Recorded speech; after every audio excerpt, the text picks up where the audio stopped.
Hey guys, it's Faye from Solarflow and I am back with a new video. Today's topic is a deep dive behind the veil energy read on Beyonce and Jay-Z. So if this sounds like an interesting topic to you, please stick around, and if not, I will catch you at another video. So this came by request from one of my subs, and I didn't have a chance to look into them for the latest AMA, but once I was sitting down to meditate over the weekend, they both kind of came in pretty strong. And I was like, okay, if they're coming in pretty strong, that's usually an indication that their energy wants to connect and their energy wants to be spoken with, and maybe even their story wants to be shared. So I allowed myself to really connect to both of their energies and read it, and this is the result of what had come to me. So first and foremost, we're going to start with Beyonce. Then I'm going to talk about Jay-Z. Then I'm going to talk about the energy behind the relationship that they have and what are they perhaps currently up to at this time. So Beyonce, first and foremost, she is not the sharpest tool in the shed. And I'm not saying this to kind of like attack her character or to say that there's anything wrong with her. Because the reason that she is not the sharpest tool in the shed is actually part of the story, and it's actually part of what makes her who she is. So even though I'm going to start off by saying that, and it's going to seem like it's a mean or it's an attack upon her, it's not. The fact that she is not the sharpest tool in the shed is actually an integral part of her story and her success. So yes, she was shown to me as really not being the sharpest tool in the shed. She was also shown to me as being a bit vapid, very interested in designer labels, and to be shallow and superficial. And again, this is not to attack her character. This is all going to come into play as we get into the meat and bones of the video. This is just laying the groundwork for who she is and the ultimate end of her tale. Now, it was also shown to me that if a designer would have made a designer tissue box with tissues, she would want it simply because it had a designer name on it. So, yeah, kind of shallow, kind of vapid, not really interested in the intellectual pursuits of life, but more in the trappings of success. Not like being trapped in a trap, more the details, the fineries, the accessories to life, the things that would indicate to her that she had made it. And because she could actually afford all of these designer things, that was an indication that she had actually made it. That was why she was actually interested in these things. Not necessarily because it was a designer anything, but the fact that she could afford something as silly and superficial as a designer tissue box. And I'm not talking about like a nice covering of a tissue box. I'm talking about like if Louis Vuitton had come out with an actual paper tissue box and it had the Louis Vuitton symbol on it, she would want to buy it. But again, it's not for the tissue box itself, but it is for the fact that she has made it if she could afford something as silly and inconsequential as a designer tissue box. Now, where did this all come from? Now, she was also shown to me as having no real sense of self or sense of style. And the origin point of this lack of sense of self was actually her father. Because just like Britney's father, Beyonce's father ruled with an iron fist, and there was not a lot of room left in the family or the home for anyone else. And he was also shown to me to be a drinker, and he had an awful temper, and he would send the girls scampering in fear, just like if a cat breaks free, maybe like there's some mice in a home, and the cat breaks free out of the bedroom and it's on the prowl and it's on the hunt, those mice are going to run in fear. They don't want to get in the way of the cat. They don't want to get caught by the cat. So very, very similarly, when the cat breaks free, those mice are going to scamper and they are going to hide. So energetically, that was going on in the house. That when the father would drink and the fullness of his temper was actually unleashed, he was terrifying. And the girls in the house, the mother included, would go running in fear from him. So they were actually all terrified of him. And he was also shown to be quite manipulative. And he knew exactly what to say to get everybody to acquiesce to his will. And if for any particular reason he was not able to manipulate them with his words, he would manipulate them with his actions. So here he was kind of coming in almost like Joe Jackson. And you can go back and I'll link them down below. You can go back and watch my video on Britney Spears and on Michael Jackson, because the way Beyonce's father had come in was kind of like a combination of both of them, where Britney's father ruled with an iron fist, but Joe Jackson was incredibly manipulative in how he got people to acquiesce to what he wanted them to do. And it was through emotional manipulation. So Beyonce's dad, for example, would say things like, well, you don't really want daddy to be angry, right? If you don't listen to daddy and you don't do what he says, you're going to make daddy really, really angry. So he was, by saying that, he was putting forth this idea of what would happen if there was no acquiescence to what his actual will was. So it was a way of kind of like getting out ahead of it and saying, without saying these actual words, that if I get angry, it's your fault. So it was a way of unloading the responsibility for his lack of actual emotional control in his life. It was a way of unloading that responsibility onto his family. It's very, very emotionally manipulative.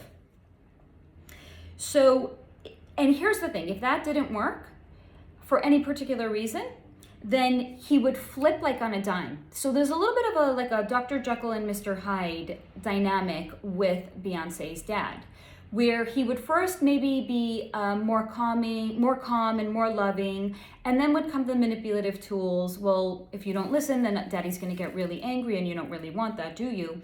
And then if for any reason the emotional manipulation didn't work, then he would flip and he would become somebody else, and he would become a scary as fuck tyrant. So definitely there was almost like, it's not bipolar. It's not multiple personality disorder.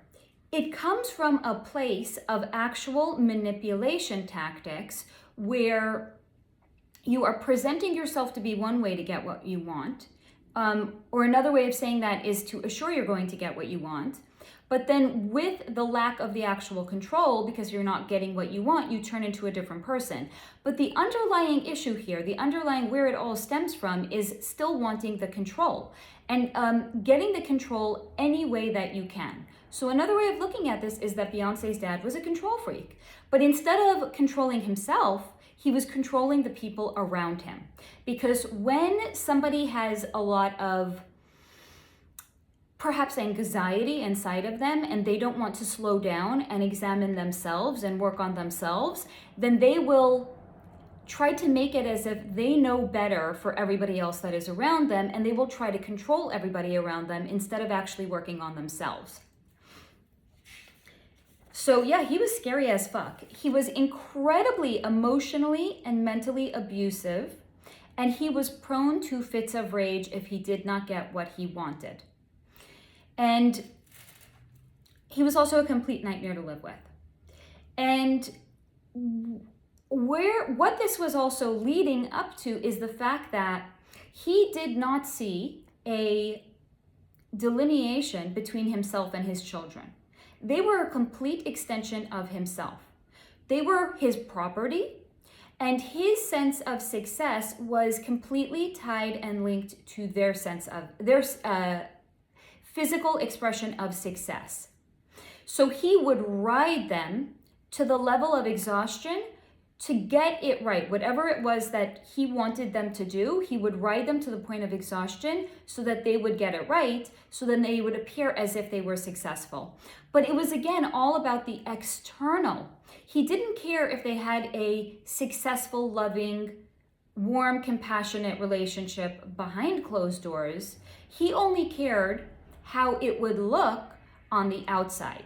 And on the outside, what did he want? He wanted the family to appear to be successful, whether or not they were successful when everybody else was around. So there was a lot of this superficial, shallow expression of the family dynamic and the family relationship. This is where Beyonce gets it from. So it's not that she's shallow and superficial because she's shallow and superficial. She was trained from a very, very young age by her father that how something appears on the outside is more important than what it is on the inside. So their entire family life could have been a complete shit show, and I assure you it was, but it didn't matter. As long as everything appeared to be successful on the outside, and as long as the family was trained when they were out and about in front of other people to present as if they were a united front, that was all that mattered to him. And that therefore led to a deep imprinting onto Beyonce that is what truly matters in life. It doesn't matter what it's like behind closed doors, it matters what it looks like. So because he didn't see a delineation between himself and his children, they were his property, that also led to him acting and behaving in a way in which was very, very destructive. And he was so relentless in wanting them to be successful because that was all would matter. And again, because his sense of identity and success was tied to if his children were successful, but not because he cared if his children were successful. He wanted them to be successful because if they were successful, then by proxy, he would be successful because he was the driving force in their life. So another way of saying this is, again, this is a person, Beyonce's father, who didn't have a strong sense of personal self and identity. So he was then, therefore, projecting his sense of self and identity onto his children, which led them to become energetically corrupted by him and to adopt his level of sense of what is important in the world, which is it's important by how it looks, but not anything else. So the girls would become so terribly afraid of him that it was easier to give in to him no matter how exhausted they were than to disobey him and to face his wrath. He really was a nightmare to work with. He was also prone to being a bully if he didn't get what he wanted. So the progression of his personality was he would come in one way, he would be a certain kind of a way, he would be, might be the nice, calm kind of a dad. He would try to manipulate, emotionally or mentally manipulate the girls into getting what he wanted. If the manipulation didn't work, then he would literally become like a different person. I don't know which is the nice one, if it's Dr. Jekyll or Mr. Hyde. I think it's Dr. Jekyll is the nice one, Mr. Hyde is I don't know. But he would come in one way, he would be the nice interpretation, and then if through the manipulation it didn't work, he would explode and he would become somebody else. And then if that didn't work, then he would just bully and badger people until it was just easier for them to acquiesce and to give in than to deal with him, because he was a complete fucking nightmare. Now, also understand with somebody like this, the alcoholism on his part was not actually the reason that he was abusive. They will use that as an excuse and they will claim that it's not them, it's that they were drinking. It's not me, honey, this is not really who I am. But that is a way of shirking the responsibility. It's a way of them not taking any responsibility for their actions. Just like he personally was not taking responsibility for his own internal state and how he would feel, and that he would blame his children and his wife if he was not feeling good about himself, because that was an easier way than dealing with himself. He didn't want to deal with himself. So it was always a way of shirking responsibility. Well, if daddy's mad, it's because you are making me mad. That is it doesn't even hold up. It's a broken logic. Like, really, you're a grown adult? Like, take responsibility for your own internal sense of self. Take responsibility for your own mood. Like, it's not anybody else's sense of responsibility to keep you happy. But again, as you know, my videos are about 98% like channeled and 2% personal opinion. There's my personal opinion. Let's move on.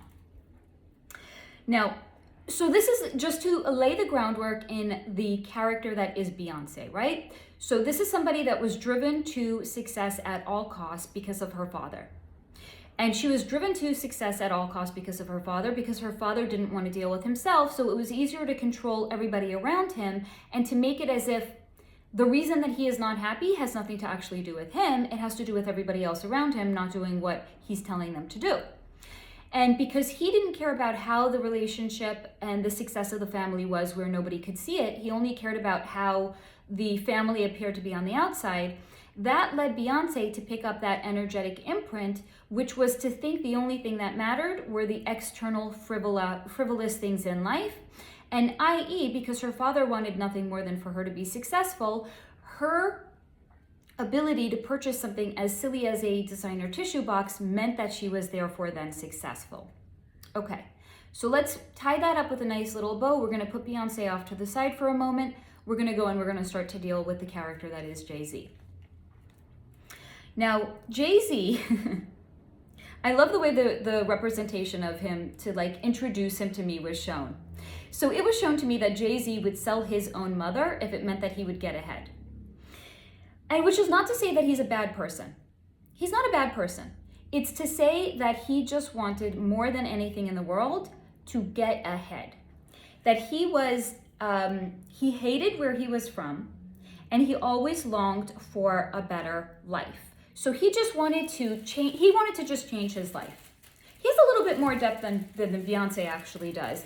But again, he didn't have the same upbringing as her, right? We all turn out differently because we're all a product of multiple combinations of factors, such as our upbringing, our nature, our nurture, our past life, blueprints that we may carry through.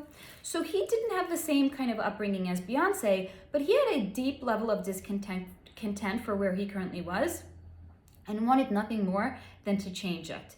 But he was not looking to ride on the coattails of another. He wanted to make it on his own, through his own work.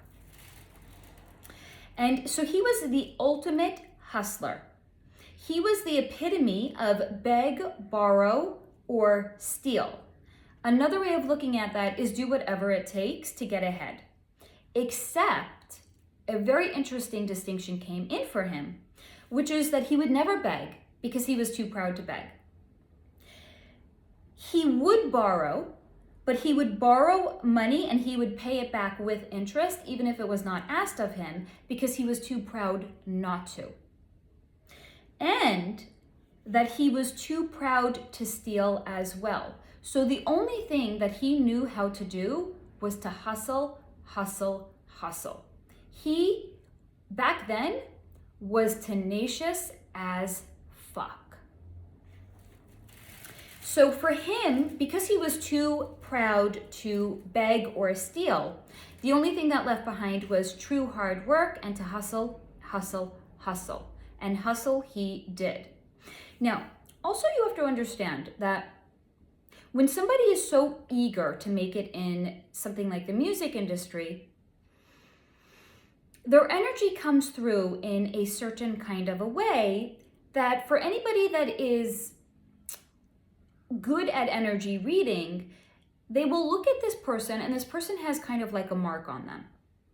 And what I mean by that is, imagine if when someone was a child, they fell down and they broke their leg. They broke one of their legs, but the leg was never properly set. So the physical aftermath of that carried through into adulthood, so that when they were walking, you might, for example, see that they had a slight limp, or where their leg was not quite as strong as the other one. So there would be a physical representation of something that had happened to them in childhood that would carry through into adulthood. Now, energy can work very well, very much the same way, where if somebody is an adept at reading energy and they are not of the good, they will look at that and they will say, this person has something that they are not fully integrating into themselves, and they are an easy mark. So when somebody is such an easy mark and they are so keen to do whatever it takes to succeed, that person can be approached to make a deal.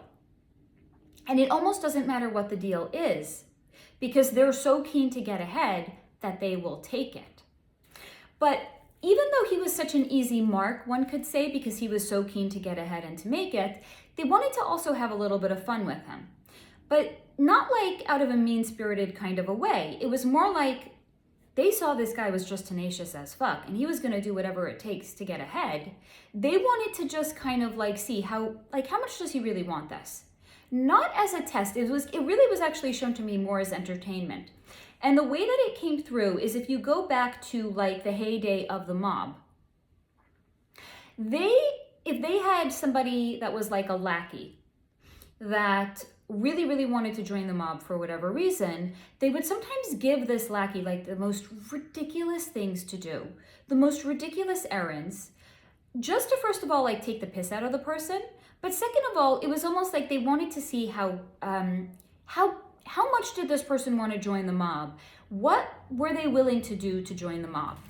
So they were doing the same thing with Jay-Z, where they would give him like the most ridiculous tasks to do just to see if he would first of all really, really do it. And he would. And it was shown to me that the more ridiculous it was, the more he would like, he wouldn't come back in between the days where he wasn't getting it done and make excuses and be like, I'm still working on it, I'm gonna get it for you, I'm gonna do it, boss, I promise. He would completely disappear. He would vanish for days on end until he was able to do what they had asked him to do. And then and only then would he come back when it was completed. So this also shows you have to understand a level of personal accountability and a level of success on his part, where he was so singularly focused and driven to wanting to succeed that even if it meant disappearing and going like incommunicado for a few days while he was getting all of that together, he would do that so that way he wasn't going to have to come back to these people and make excuses for why it wasn't done in the interim. So he definitely had a level of personal responsibility and accountability. Now, he would prove himself to them. And because he was so tenacious and hardworking, they understood that this was somebody that would stay in line. They would toe the line, and it didn't matter what they would ask him to do, he would go ahead and he would do it. So also understand where this is coming from. This is perhaps manifesting in a 3D kind of a way, where it's like they're giving him three-dimensional tasks to do, but not everything in the industry is of a three-dimensional nature.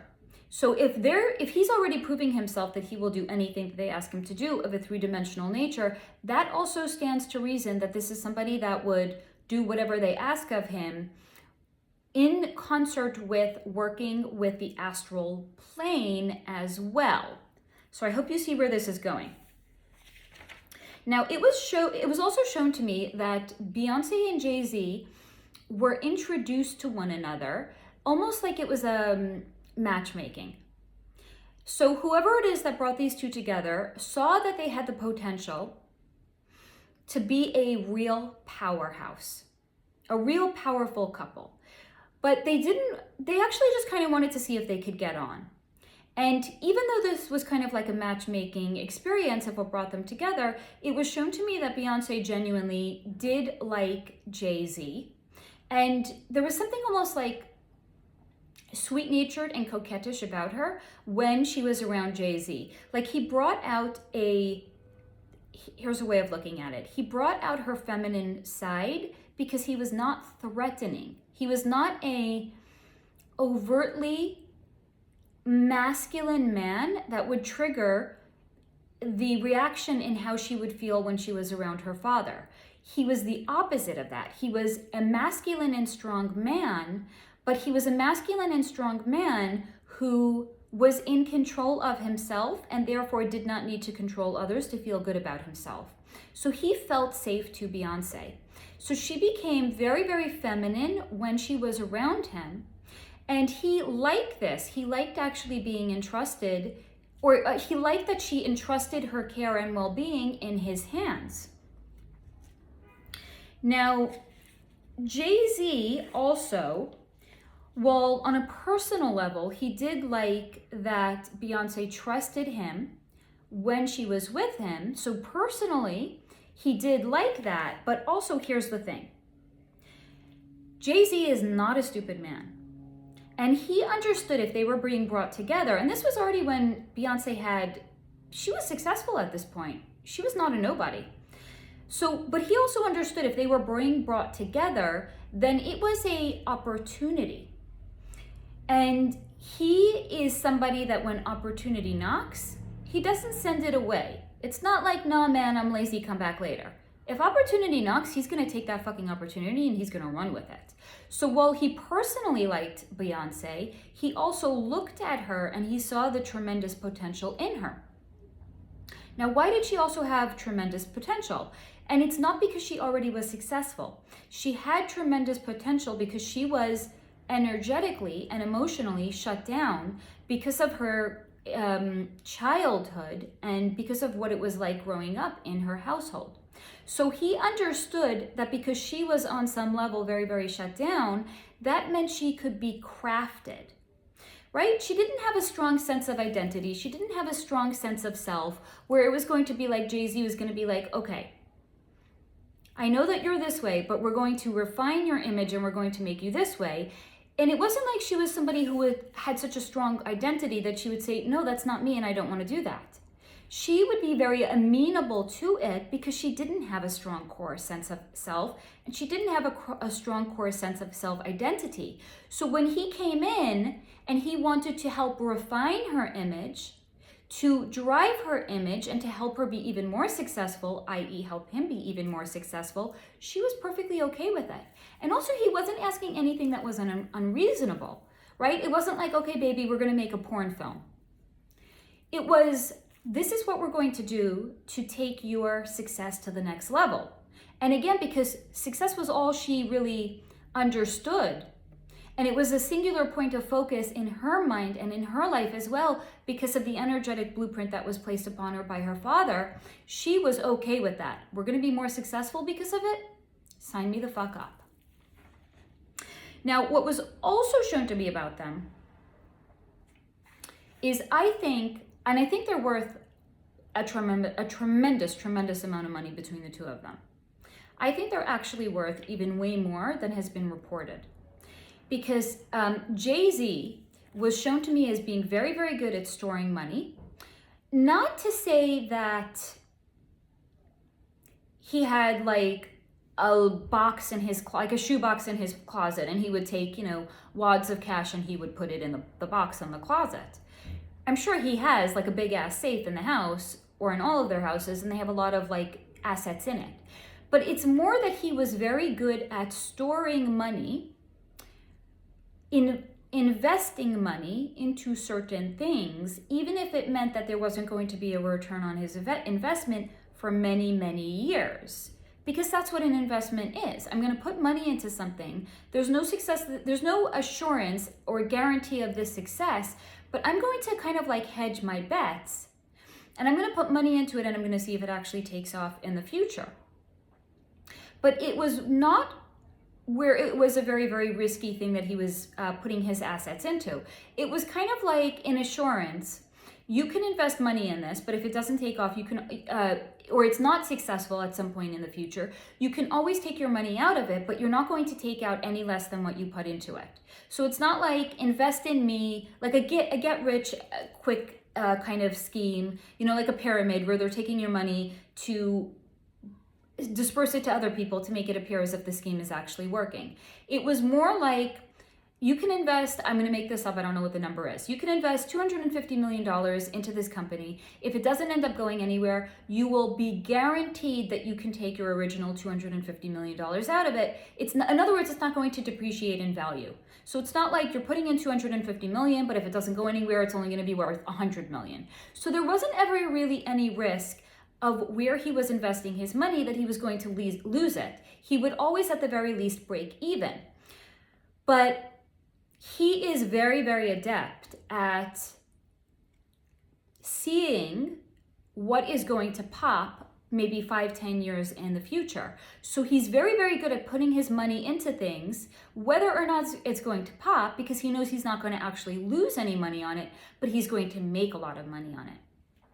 So he is very, very good, very, very skilled at wise investment.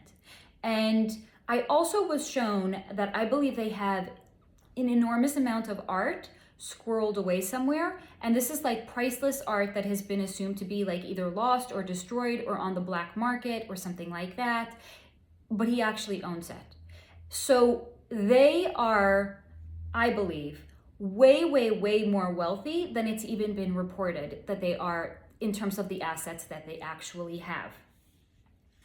Now, as we've talked about in a lot of my other videos, in order for people or a couple to reach a certain level of success, to be a household name, one could say, you're really not ever going to be allowed into the club and to reach that level of success unless you are selling your soul, one could say.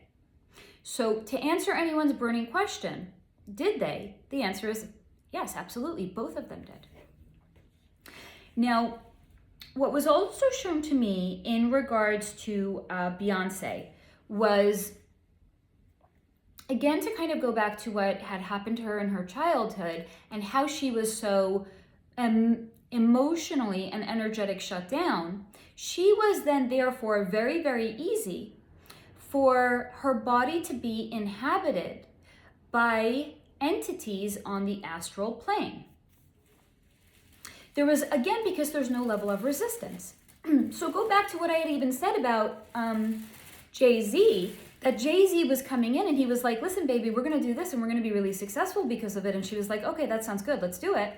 This was kind of like pitched to her in the same way. Baby, we're going to be, and I'm not saying it was necessarily from Jay-Z. It could have been from any number of factors or any number of people on the outside, but it was very much explained that she was going to be able to reach a certain level of success that would not be available to most other people if she was going to accept this deal. And because she was so shut down, there was no resistance. It was so easy for these entities to come in and inhabit her body. Now, there is also, I don't know if you'll still be able to find it. It's someplace probably on the internet. And I feel like every few months, like somebody releases it and then it gets scrubbed and you can't find it. But if you're tenacious, I'm sure you can find it. There's actually a video of Beyonce. I believe she is recording a music video, and you can actually see where her face appears to shapeshift. She's doing some sort of a dance move. Her hair falls in front of her face.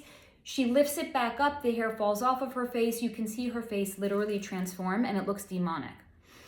So understand that things like this are happening because she has been so completely overrun and so completely taken over by these demonic entities from the astral realm.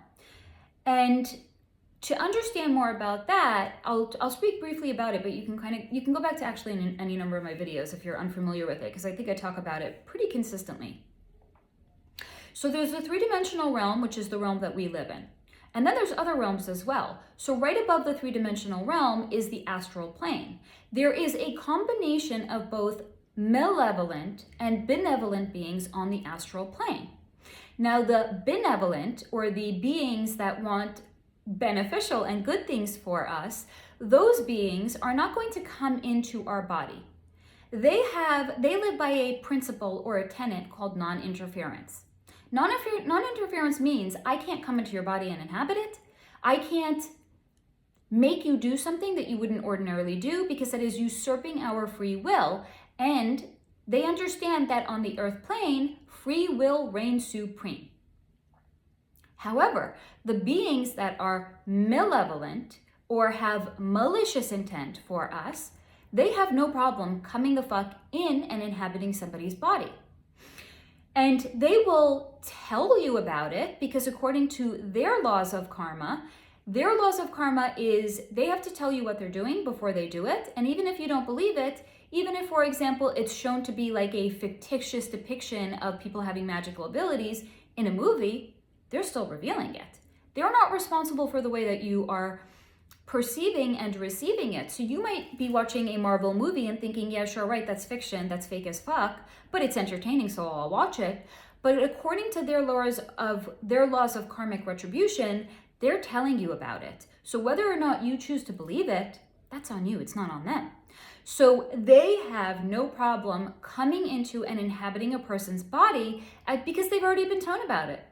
Beyonce, you're gonna reach a level of success that you wouldn't be able to reach without this. Okay, sign me up. And there was no resistance on her part because she didn't have a strong core sense of self and a strong identity. It was a fucking party. It was a fucking free-for-all. These beings loved coming into her because of it. So this actually has come up where somebody has asked me, like, is she still around or not? I'm going to tell you, it almost doesn't even matter if she's around or not, because she has been so completely overrun and so completely taken over by these entities on an ongoing basis. And because there was also not a strong core sense of self that was going to act as a counterbalance in the time when she was not inhabited by these beings, whether she's the original Beyonce or not, whoever the real original Beyonce is gone. She has been completely and fully taken over by these beings. It might be, a better question might be, is this the original body of Beyonce? But whether or not it's the original body, the real Beyonce is gone. She has been long gone. Now, she, which is another way of saying is it the original body or not, is also a way of asking, are there Beyonce clones? And yes, it was shown to me that there is a whole fucking fleet of both Beyonce and Jay-Z clones. But the reason that they have different clones, they have different reasons for having these clones, for having these fleet of clones. So for Beyonce, the reason is that, let's say the beings that are inhabiting her on any given time, they're like, fuck you, I'm not getting out of her body right now, I'm having a good time. So they need to have a backup Beyonce in case she needs to go to the Grammys or in case she needs to perform. So the backup Beyoncés that they have are more of a performance-oriented nature. Like, we just need a Beyonce, we just need a body that looks like Beyonce, that can perform like Beyonce. They need her more for performance-oriented reasons. The reason that Jay-Z has a fleet of clones is completely different. And for him, it's because he needs to have clones in case something ever happens to him, so that way he can transfer his consciousness into them. Because he has never really acquiesced to the way. Here's the thing: the way in which one can break into the industry is any number of ways. It's not just where, for example, they're going to sodomize a particular artist so that way they are harnessing their power, they're taking it away from them, and then there's so much shame associated with it, they're just not going to talk about it. So that's one way that somebody can join the industry. Another way that they can join the industry is if you know that they are willing to do anything and everything to be successful, or to stay in line, or to push the agenda of what they actually want pushed. So the way in which Jay-Z broke into the industry was not through sodomy. So first of all, there's something, the way his energy came in is almost like there's something very like repellent about him. There's like almost this aura around him that is very, very hard and jarring. And it wasn't necessarily a kind of power that anybody would want to harness from him. So the way that he broke into it was by just being tenacious as fuck and being like, I don't care what you need me to do. I will be a good little lieutenant for the cabal and I will do whatever the fuck you want me to do. So that is his contribution. That is the way that he broke into the industry. And one could even say that is the way in which Beyonce was guided into allowing herself to be opened up and taken over. That could have been, yes, through his hands. It could have been in a combination of through his hands and other people's influence as well. Maybe that was the contribution in which he broke in. It doesn't matter that this is his wife. It doesn't matter that this is the woman that he genuinely did care for and did like that she felt safe with him. He doesn't look at it like it was a betrayal of her trust. He looks at it like, baby, I see you. I recognized you. I understood that success was all that mattered to you. I got you to be successful. So from his point of view, it's not a betrayal of trust. I actually think there's also a lot of different things that may or may not come out in the future about him, that we will come to see the fullness of his intelligence at some point. Because again, just like I'm saying, he's very, very good at stowing his money away in different like investment opportunities and things like that, with the assurance he's not going to lose his money. That's an indication of a high level of intelligence on his part. So he is very, again, in addition to tenacious, I would say he's very, very calculated with his money, with his investments, with his risks. And I think that he is, on some level, he's also not fully here, but it's not because I think he's gone. I think it's just because he has so many different clones of him that are made available, that it's almost like his consciousness has been diverted into so many different avenues and into so many different ways, that it's almost like he's not really fully inhabiting himself to the fullness of how he can be. So that's why I'm going to say that it's like he's not fully here. It's not because he's not here. He's very much here. He hasn't really been inhabited by other entities or by other beings. It's just because he is so singularly focused on something not happening to him, which would take him off of the earth plane, that he is diversifying himself energetically into all of the clones that he has, so that way there's always like a very, very deep backup imprint of his true character and nature into all of them. That's his insurance policy. Now, they also, both Beyonce and Jay-Z, have like the top of the line clones. These are not like the JC Penney clones that are like, yeah, sure, they're like all purpose. Like, could it pass for you? Yeah. Is it going to be a great conversationalist or performer? No. But like, if you just need to have like a backup clone, sure, yeah, those will do. And maybe those will set you back, I don't know, making up a number, like $100,000. They are not messing around. They have like the Rolls Royce of clones. Their clones could be maybe, and again, I don't know for sure, I'm just making up a number, but it's just to give you an idea of how much they're willing to spend on their clones. Their clones could be like 10 million a pair versus like 100,000 for a lesser kind of a model. So Jay-Z and Beyonce, they are not fucking around. They invest in the best, they have the best, they expect the best. And I think that's all I have for you in regards to Jay-Z and Beyonce. And again, I'm gonna just kind of finish this by saying, I don't think this is the end of their story for these two. I think a lot of who they are and what they've been up to may come to pass in the future. It may, but again, as I've spoken in other videos, that it's not going to be like plastered on the front page of the newspaper. That's usurping people's free will, and if people don't want to know, you're kind of bypassing it. So might at some point in the future, there might be some low-level reveals. I believe there could be some low-level reveals about maybe, first of all, how truly demonic the music industry is, and that there are these demonic ceremonies that are being performed to invite demonic entities in. And certainly that has been the case with Beyonce. So also understand, I'm just going to say, as I said in my video on the music industry, when we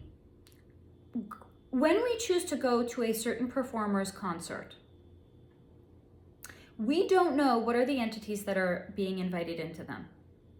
There could be any number of them, but I would probably hedge the bets to say that the more successful somebody is, the more demonic the entities are that have inhabited them. And I'm also going to say that because Jay-Z and Beyonce are, for the most part, it seems as if they live a very, very quiet life, right? Like, I understand that they're older, they have children, they're not going out and they're not, partying in clubs or anything like that. But the fact that they are not like plastered on newspapers or anything like that, the fact that, for example, like very, very notably, at the Grammys that just passed, Beyonce broke the record of having the most Grammys won for her music. So because something like that has happened, understand that that is also a tell as to the level of success that somebody has, and that the level of success that they have is directly tied to how high up in the club they are, right? So it's not to say that you can't win a Grammy if you're not in the club. It's just to say that if you want to reach the level of success that Beyonce has and to be the record holder of having like the most Grammys, for example, that is an indication of how high up in the club she is. The club rewards their own. And also because they are not like plastered all over the newspapers, like the one that's coming in, for example, a la like, what's her name? It's on the tip of my tongue. The cute little redhead, she was in Parent Trap, Lindsay Lohan, that's her name. So go back a few years ago, Lindsay Lohan, that poor girl was a fucking shit show. So understand that when something like that happens, it's because they are not fully integrated into the club. And that can be part and parcel of the fact that they are undergoing a lot of MK Ultra, for example, so they're scrambling with their mind, and then that's going to represent in their public persona in a very self-destructive kind of a way. Or where that may be even part of their way to ingratiate themselves into the club and to climb up through the ranks. Because again, there's more than one way to get in.